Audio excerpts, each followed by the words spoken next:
시작하시다.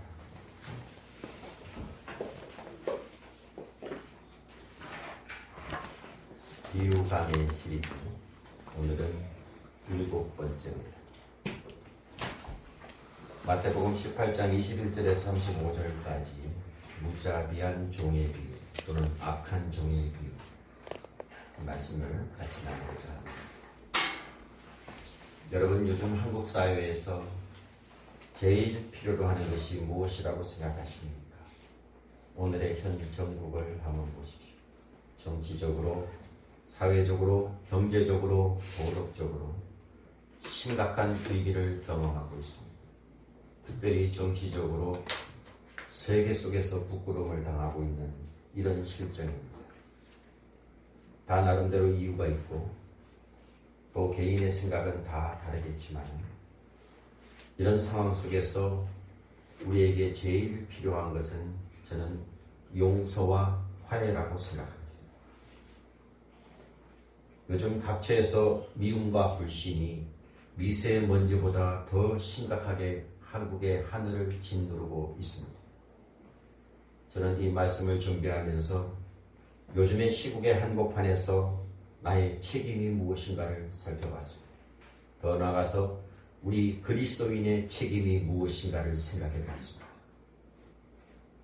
결론은 우리 그리스도인의 책임은 우리가 이 민족을, 이 나라를 위해서 더 기도하지 못한 책임, 무겁게 통감하고 있습니다. 그러면서 얻은 결론은 나부터 용서의 실천자가 되자, 그러지 않으면 안 되겠다라는 생각이 들었습니다. 왜냐하면 용서를 체험한 사람만이 용서를 할 수 있기 때문에 그렇습니다. 본문의 교훈도 바로 그런 것입니다.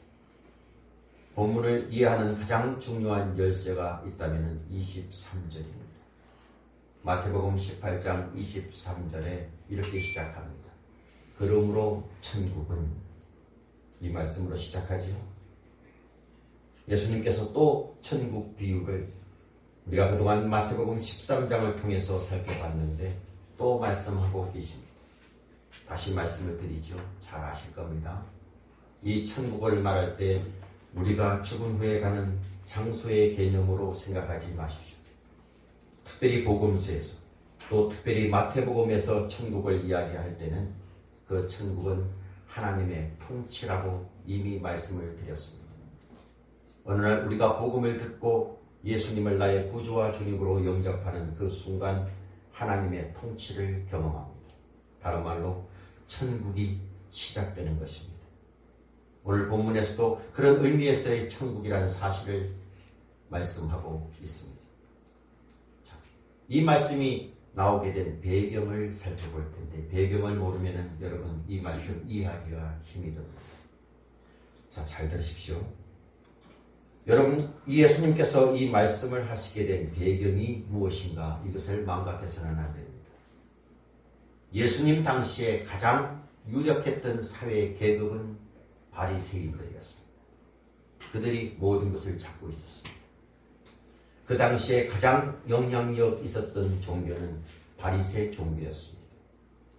또 그 당시에 가장 유력한 종교 사상, 신학 사상은 율법주의였습니다. 여러분 잘 아시죠? 율법은 딱 두 가지를 대변합니다.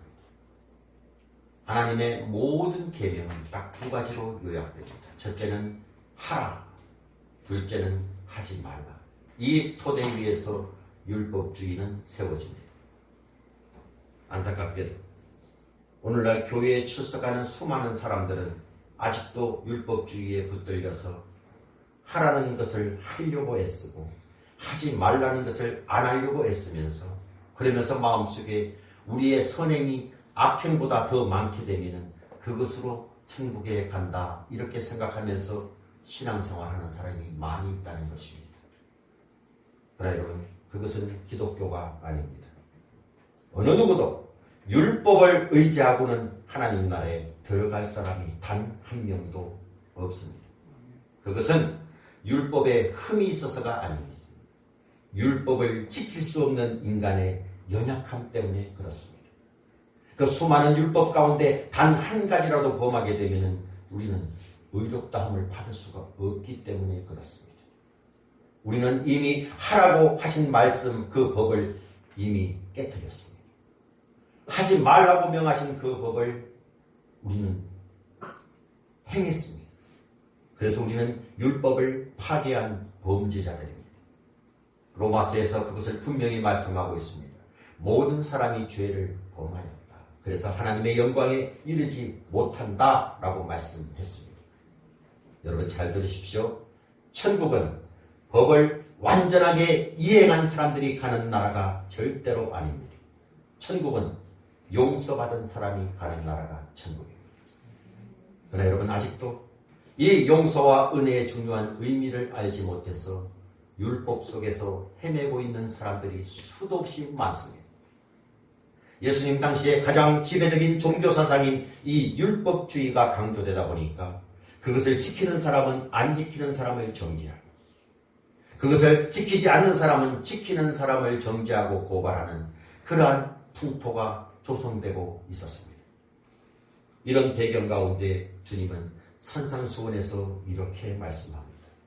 너희가 비판을 받지 아니하려거든 너희도 남을 비판하지 마라. 여러분 이것은 비판과 고발의 살벌한 그 정치 풍도 가운데서 우리 주님께서 답답해서 우리에게 하신 말씀입니다. 예수님 당시에는 용서와 사랑을 망각한 그런 시대였습니다. 그때 예수님의 교훈은 시작됩니다. 예수 그리스도께서는 천국 백성들의 삶의 놀라운 교훈을 가르치기 시작하시면서 천국은 정죄하고 고발하고 하는 사람들이 가는 것이 아니라 사랑과 용서의 나라가 천국이다. 그래서 하나님의 백성의 삶은 사랑과 용서하는 삶이 되어야 된다는 것을 가르치고 있습니다. 여러분, 그 당시 바리새인들은 이런 표현을 만들었다고 합니다. 바리새인들은 사람들에게 말하기를 2번까지 용서하라. 저 사람이 나에게 잘못을 하게 되면 2번 용서해라. 그러나 그 이상 용서하는 것은 비겁한 것이다. 2번까지다 라고 얘기합니다. 또 그 당시에 한 랍비 문서에서는 이런 문서가 발견되었습니다. 3번까지는 용서하라. 4번째는 절대로 용서하면 안 된다 라는 문서가 발견되었습니다. 자, 이렇게 고발과 정죄와 비판이 난무하는 현실 속에서 어느 날 예수님을 사랑하고 예수님이 참 특별히 사랑했던 수제자 베드로가 주님 앞에 당당하게 나와서 이렇게 질문을 합니다. 주님, 형제가 내게 죄를 범하면 몇 번이나 용서하여 주십니까? 7번까지 하옵니까? 이 말은 이 베드로의 마음속에 있는 그 마음의 단어로 이야기하면 이렇습니다. 바리새인들은 2번을 용서한다고 이야기하는데 랍비들은 3번까지 용서하라고 얘기하는데 우리 그리스도인들은 조금 나아야 되지 않겠습니까? 우리는 7번 용서해야 되지 않겠습니까? 베드로가 엄청나게 선심을 쓰면서 그렇게 말을 합니다. 네, 여러분, 베드로는 이 말을 하면서도 용서의 진정한 의미를 깨닫지 못하고 있었습니다. 숫자를 세기 시작하면 이미 용서가 아닙니다. 자식들이 잘못할 때 숫자 세는 사람들이 있죠. 그러지 마십시오. 그런 거 아닙니다. 수첩에다가 1번, 2번, 3번까지야. 이거 진정한 부모의 모습이 아닙니다. 아니어야 됩니다. 왜요? 부모와 자식 간의 문제는 이미 용서하기로 작정된 관계이기 때문에 그렇습니다. 용서의 숫자를 쓰고 있다면 용서할 의도나 의지가 없다는 것을 말하고 있습니다. 다시 말하면 그것은 다만 복수를 잠시 늦추는 것뿐입니다. 그리고 우리는 1번, 2번 하면서 그 폭발할 분노의 시간을 기다리고 있는지도 모릅니다. 자, 이 베드로의 질문에 예수님의 대답이 여러분 궁금하지 않습니까? 무엇입니까? 22절 여러분 읽으십시오. 22절 말씀 시작. 예수께서 이르시되 너희의 이름이 7번뿐 아니라 7번을 7번까지라도 할지니라. 자, 이 말씀 보십시오. 7번을 70번까지 곱하기를 해보십시오. 490번. 490번 용서하라는 말입니다. 그리고 491번째는 절대로 용서할 수 없다는 얘기입니까? 아니죠. 무한대의 용서를 의미합니다. 여러분, 우리 주님은 용서하시면서 용서를 삶으로 실천하시면서 살아갔던 분이십니다. 이 주님이 우리의 주님이시라면 그 주님을 통해서 참으로 우리가 살면서 용서하는 삶 얼마나 살고 계십니까? 스스로 한번 점검해 보십시오. 중요한 질문이 있습니다. 여러분, 우리 그리스도인이 용서하라고 가르치는 데서 용서의 삶의 동기가 뭡니까? 용서의 동기가 뭡니까? 왜 용서해야 됩니까? 우리가? 가정이 잘 되기 위해서요? 민족이 잘 되기 위해서요? 교회가 잘 되기 위해서? 아니면 자신의 인격을 나타내기 위해서입니까? 다 중요합니다. 그러나 그것보다도 비교할 수 없는 더 깊은 동기가 있어야 됩니다. 우리가 왜 용서해야 됩니까? 저와 여러분이 내 이웃을 향한 진정한 용서의 동기는 무엇입니까? 그 이야기를 주님께서 지금 하시는 겁니다. 왜 우리가 용서의 삶을 살아야 되느냐? 그 이야기를 이 천국 비유를 통해서 주님께서 오늘 이 시간에 저와 여러분에게 가르쳐주고 있습니다. 자, 보십시다. 자, 먼저 나오는 여기 탕감받은 종에 대해서 우리가 한번 살펴보기를 원합니다. 이 탕감받은 종, 잘 들으십시오. 왜냐하면 우리의 모습이기 때문에 그렇습니다. 우리와 똑같은 사람입니다. 자, 어떤 임금에게 빚을 지고 있었던 한 신하 한 사람이 있었습니다. 그의 빚이 얼마라고요? 1만 달란트, 10,000달란트입니다. 10,000달란트가 얼마나 큰 돈인가 잘 생각을 못 하시겠지요? 그 당시에 한 달란트를 그 사람이 벌려면 얼마 동안 일을 해야 되냐면요. 6,000일을 일을 해야 됩니다. 한 달란트를 벌려면 6,000일 동안 숨만 쉬고 먹지도 않고 돈을 모아야만 그 돈을 벌 수가 있습니다. 계산해 보니까 16년하고도 4개월입니다. 계속해서 일만 해야지 받는 품삯입니다. 그 금액이 얼마냐 하면 6억입니다. 하루 일당 10만 원으로 계산해서 떼그렇습니다. 10만 원 받을 사람들 그렇게 많지는 않습니다. 하루 일당 10만 원 받을 때 16.4년을 일하고 6억을 모을 수가 있습니다. 이게 한 달란트. 자, 그렇다면 10,000달란트는 얼마입니까? 그게 곱하기 10,000 해야 되죠. 얼마입니까? 6,000억. 6,000억의 빚을 지고 있었습니다. 갚을 가망이 있을까요? 없을까요? 전혀 없습니다. 희망이란 없습니다. 그래서 괴로워하고 있는 이 신하의 모습을 한번 상상해 보십시오. 18장 25절에서 26절 다 같이 읽습니다. 18장 25절에서 26절 시작. 갚을 것이 없는지라 주인이 명하여 그 몸과 아내와 자식들과 모든 소유를 다 팔아 갚게 하라 하니 그 종이 엎드려 절하며 이르되 내게 참으소서 다 갚으리이다 하거늘. 웃기는 거는 갚을 수도 없으면서 갚을 터이니까 기간을 연장해 달라는 겁니다. 이 사람의 절망과 낙심을 여러분 이해되십니까? 그런데 27절에 보니까 임금이 종에게 엄청난 파격적인 선언을 하십니다. 27절 읽으십시오. 시작. 그 종의 주인이 불쌍히 여겨 모아 보내며 그 빚을 탕감하여 주었더니. 자, 6,000억을 없는 것으로 완전히 탕감해 주었습니다. 그렇게 해준 동기가 뭡니까? 하나예요. 불쌍히 여겨서. 다른 이유 하나도 없습니다. 불쌍히 여겨서 그 6,000억을 탕감해 줬습니다. 이 사람을 불쌍히 여겼던 그 임금의 사랑 때문에 이 사람은 6,000억이라는 되는 돈을, 그 빚을 없는 것으로 완전히 탕감받았다. 이렇게 선언이 떨어졌습니다. 이게 웬 은혜입니까? 웬 사랑입니까? 이것이 웬 파격적인 은총입니까? 자, 얘기는 거기서 끝나지 않습니다. 악한 종이 나옵니다. 이 악한 종과 탕감받은 종은 다른 사람이 아니라 동일 인물이라는 사실을 기억하십시오. 이것 역시 우리랑 똑같습니다. 자, 탕감받은 그가 그 다음에 어떤 행동을 하는가를 보십시오. 28절 읽으십시오. 시작. 그 종이 나가서 자기에게 100데나리온 빚진 동료 한 사람을 만나 붙들어 목을 잡고 이르되 빚을 갚으라 하매 임금의 자리를 목전을 떠나자마자 자기에게 빚을 진 한 신하를 만났습니다. 동료를 만났습니다. 웃기죠? 자기는 어마어마한 빚을 지고 있으면서도 그래도 주제에 다른 사람에게 빚을 놓고 살아가는 것 같아요. 그 빚이 얼마입니까? 100데나리온. 이 100데나리온은 얼마의 가치가 있냐면요. 자기가 과거에 임금에게 지고 있었던 빚에 비하면 1만 달란트의 60만 분의 1입니다. 정확한 금액은 지금 돈으로 100만 원 가량입니다. 이 사람을 만났습니다.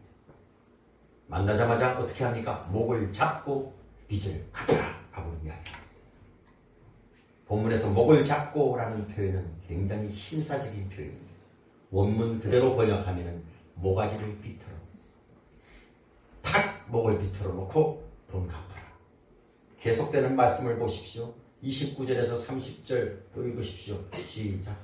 그 동료가 엎드려 간구하여 이르되 나에게 참아주소서 갚으리이다 하되 허락하지 아니하고 이에 가서 그가 빚을 갚도록 옥에 가두거늘. 이 이야기를 들으면서 흥분하는 사람이 어디 있습니까? 속상하죠? 뭐 저런 놈이 다 있나 라는 생각이 듭니다. 이 비유에 나오는 임금도 드디어 격분하기 시작합니다. 32절에서 33절 또 읽으십시오. 시작. 이에 주인이 그를 불러다가 말하되 악한 종아 내가 빌기에 내가 내 빚을 전부 탕감하여 주었거늘 내가 너를 불쌍히 여김과 같이 너도 내 동료를 불쌍히 여김이 마땅하지 아니하냐 하고. 여러분 이 이야기를 듣고 있는 동안에 마음속에 화가 나지요. 만나는 사람은 사람이 아닙니다. 근데 저는 이 말씀을 준비하면서 묵상하다가 갑자기 이 이야기 속에 등장하는 임금님이 눈을 크게 부릅뜨고 저를 쳐다보는 것을 느꼈습니다.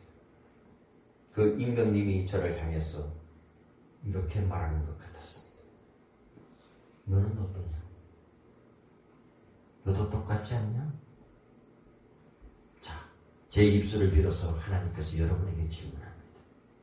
여러분은 어떻습니까? 이 사람 비난할 자격이 있습니까? 자, 그러면서 지금 갑자기 이 본문 속에 등장하는 이 무대가 여러분 한 바퀴 삥 돌면서 또 하나의 무대로 바뀌는 것을 느꼈습니다. 여러분 연극 볼 때 한 막이 끝나게 되면 무대가 삥 돌아가지 다른 장면이 나옵니다. 그 무대가 어디냐면 십자가입니다. 갈보리 언덕입니다. 거기에 한 분이 매달려 계십니다. 누굽니까? 하늘과 땅 사이에 매달려 계신 예수 그리스도가 제 시야에 들어오기 시작합니다. 그분이 왜 매달렸습니까? 예수 그리스도께서는 저와 여러분의 모든 죄를 대신 짊어지시고 거기에 매달려 계십니다. 우리의 허물과 우리의 죄, 우리의 살인, 우리의 간음, 우리의 도적질, 우리의 거짓들 모든 것을 짊어지시고 거기서 실험하시고 아파하시면서 고통 속에 계신 그분의 모습이 시야에 들어왔습니다. 주님께서는 골고다의 언덕에서 보배로운 마지막 피 한 방울 한 방울 떨구시면서 갑자기 암흑으로 덮이는 하늘을 쳐다보시면서 이렇게 일갈하셨습니다. 다 이루었다. 다 이루었다. 이 말의 본래의 뜻이 무엇인 게 아닙니까? 빚은 다 갚았다. 이 말입니다. 무슨 빚입니까? 주님이 무슨 빚을 졌다고? 이것은 저와 여러분이 하나님께 빚지고 있었던 도덕적인 부채들입니다. 그리고 그 부채는, 그 빚은 우리의 방법이나 우리의 노력을 통해서 절대로 상환될 수 없는 빚이었습니다. 1만 달란트보다 수만 배 큰 엄청난 부채의 죄의 빚입니다. 내가 지금부터 열심히 교회에 나오겠습니다. 제가 이렇게 헌금하겠습니다. 이런 것을 가지고도 그분의 그 빚을 상환할 수가 없는 빚입니다. 내 평생을 걸고라도 갚을 수 없는 그 죄의 빚, 그 빚을 그분이 지고 숨을 거두시면서 다 이루었다. 자, 너희 모든 죄 빚을 죄값을 다 치루었다. 자, 여러분, 그런 죄의 짐을 지고 있는 우리가 십자가 앞에 나와서 주님이 저와 여러분의 모든 죄를 짊어지고 십자가에 달려 돌아가셨다는 사실을 진실로 깨닫고 그분을 나의 구주와 주님으로 내가 영접하는 그 순간 주님은 선언하십니다. 내 모든 빚은 탕감되었다. 내 모든 죄는 탕감되었다. 놀랍지 않습니까? 이 이야기는 여기서 끝나지 않습니다. 주님께서 이 말씀을 통해서 중요한 교훈을 우리에게 주십니다. 그렇다면 여러분, 이 어마어마한 빚을 탕감받은 우리는 이제 어떻게 살아야 될까요? 어떠한 방법과 어떠한 노력으로 해결할 수 없었던 이 죄 문제, 주님의 사랑으로 갚음받은 우리는 왜 형제의 눈 속에 있는 조그만 피, 100데나리온밖에 안 되는 그거 용서하지 못하면서 우리가 왜 살아야 될까요? 왜 그렇습니까? 혹시 말입니다, 여러분. 저와 여러분이 탕감받은 이 죄가 얼마나 심각한 죄인지 몰라서 그렇습니다. 6천억 이거 갚지 못하면요, 실용불량자 되고요, 최악의 상태는 감옥에 좀 들어가서 단기간 동안 살다가 나오면 됩니다. 영원이라는 삶 속에서 그거 짧은 거예요. 근데 성경에 의하면은 우리의 죄가 사함받지 못했을 때 우리는 그 죄를 통해서 지옥에 떨어질 수밖에 없는 죄입니다. 이건 영원한 것입니다.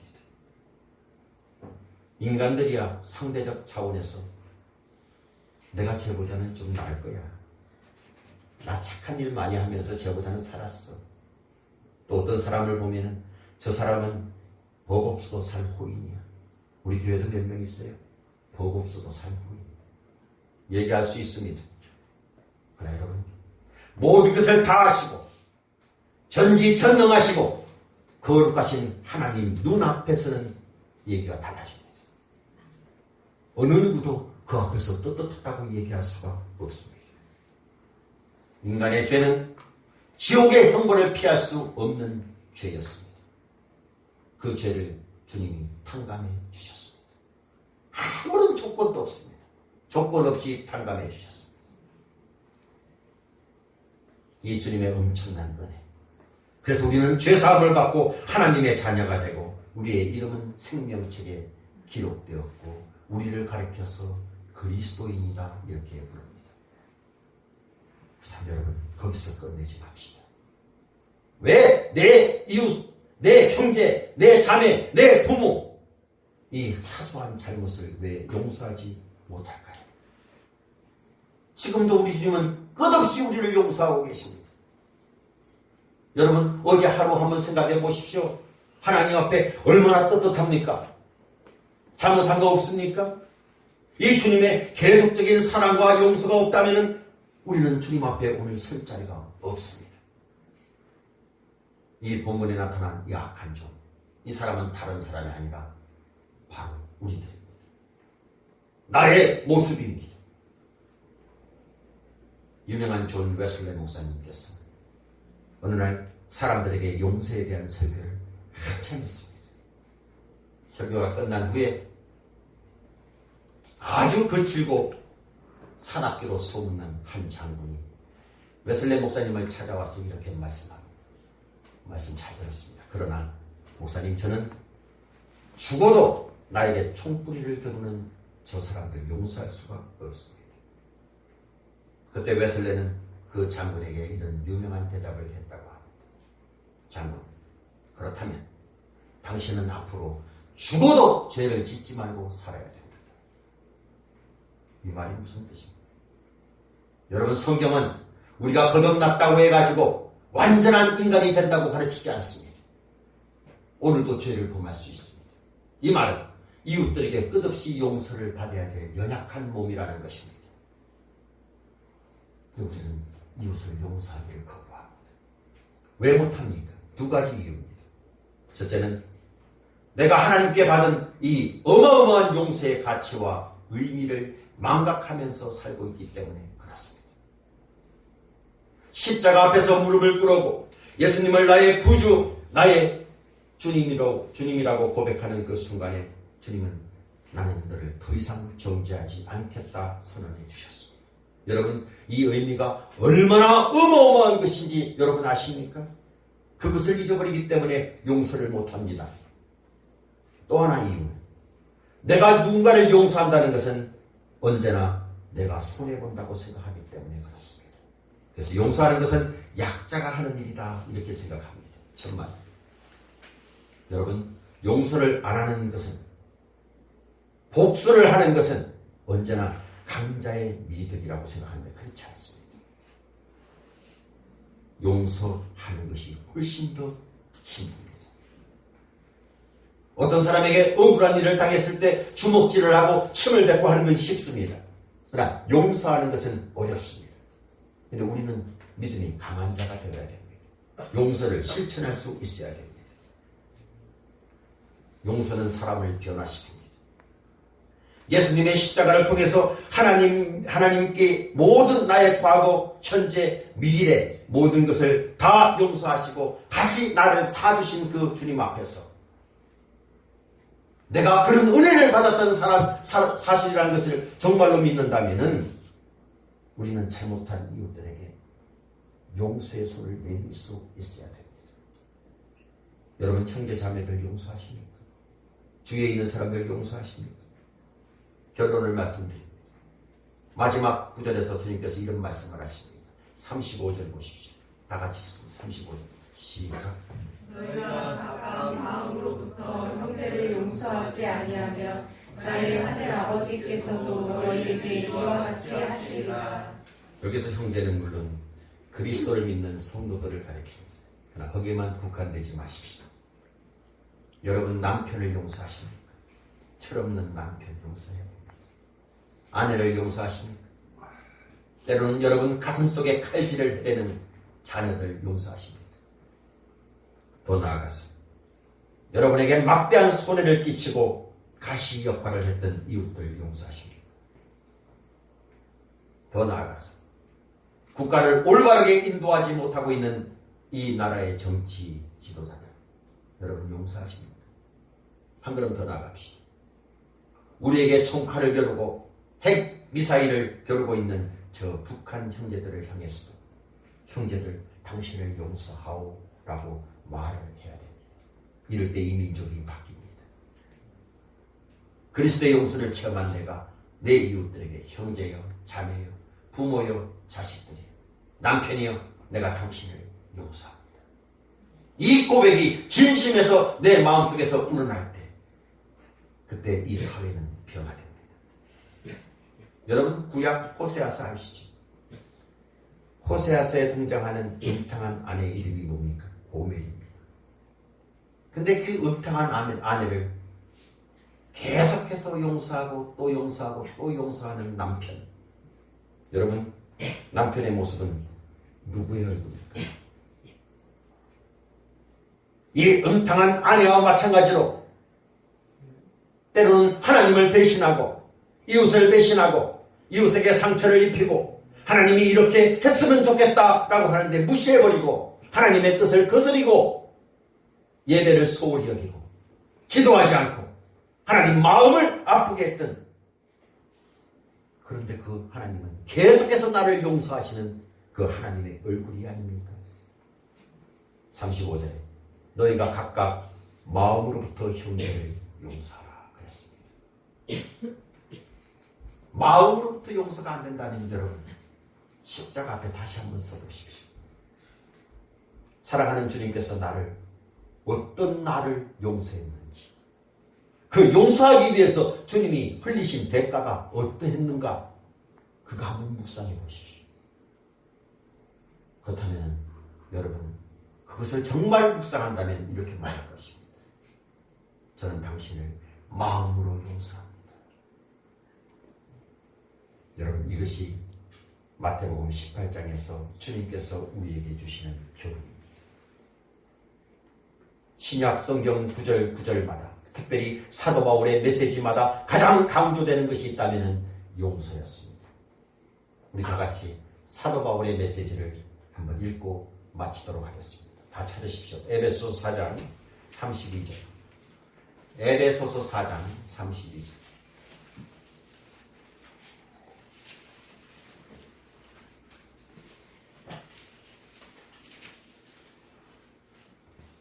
시작.